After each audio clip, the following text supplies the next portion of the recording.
علي بابا ورجل النقود وسأدب وكيل في أخيل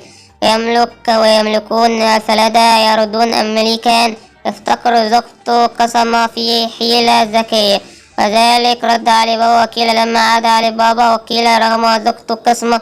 وقسم إلى ذهب إلى خيلة معرفة سر التحير وقسم علي بابا وأن يشحن عقل ينقص ما توجه له وغدر مجموعة من المال محل سلاحة واستطاع أن جواهر والمال استطاع قسم أن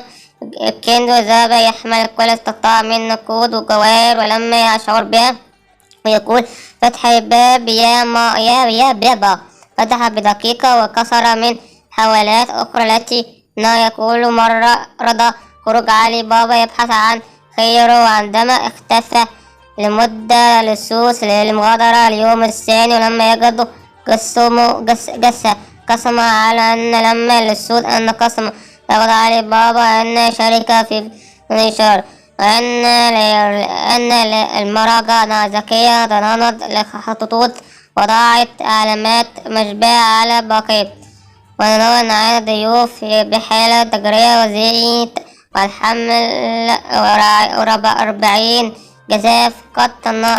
تقطعت بها أجراءات صناعة وكان النيل ومن نزل الصف من نزل علي بابا وضع ذكية تنتهي الثانية خدوهم عندما سمعت اسمها قد من أحد أجراء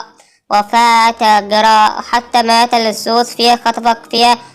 جبرت علاء الدين عن التخلص منه وعيش علي بابا وحياته رغدا من برنامج دوت بيجي في رمضان. برنامج علي بابا بيجي في رمضان اسمه حكاوي رمضان الحلقة الأولى وبكرة